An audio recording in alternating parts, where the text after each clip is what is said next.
is John Clifford. I was invited here at UC Irvine by Diane Diefendorfer, who's a teacher here, who used to dance in my company. When I had the Los Angeles Ballet, she was one of my dancers. And I was invited down to teach a couple of classes and to give a lecture on Balanchine and my relationship with him. I was his protege. I was not just a dancer in the company, I was a principal dancer. And I choreographed 8 ballets for the New York City Ballet under his direction when he was alive. And then I founded the original Los Angeles Ballet in 1974.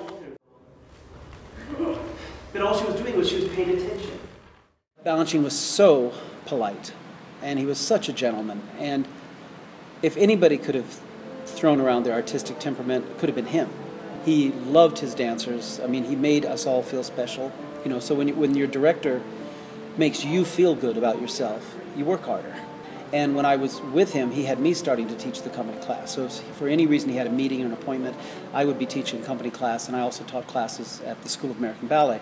So I worked with him on a different level than just as a dancer. I mean, he really was my mentor, and I really was his protege. But it was just great to see his love, you know, of the dancers. When people last night at the lecture, they asked me what did he like in his dancers, you know, what did he want from his dancers, and I thought about it. I thought, well, it's desire. What his main goal was, if he saw a dancer, even if they weren't that talented, but if they worked so hard and they desired it,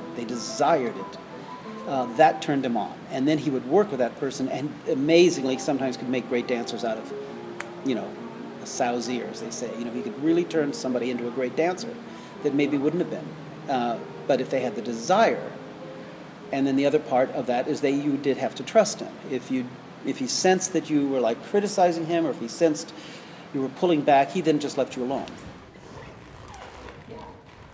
I met him when I was 11. I danced for him when I was 11. But when I went to join the company and he brought me from Los Angeles, personally, he came out and picked me up and took me back.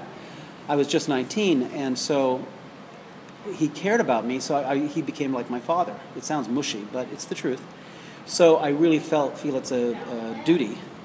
So when I stage his ballets or I teach class, I do the best I can, you know, to give really what he wanted.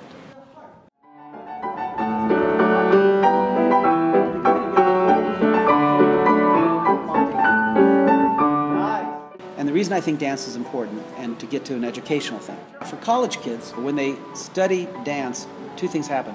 Physically, they improve. All right, so it's very healthy. So they improve physically, but it's kind of the same thing as the children on a little bit lesser scale. They do learn, even if they come to it late, like, you know, 20 years old, 18, 19, 20, they do learn cooperation better.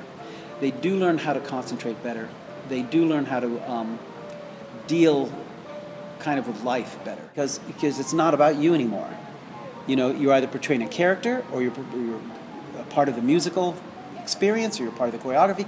So it's not about you. So you have to kind of take yourself out of that. That's right. Because you're doing it, but it's not very sexy. Good ballet is sexual. You can quote me.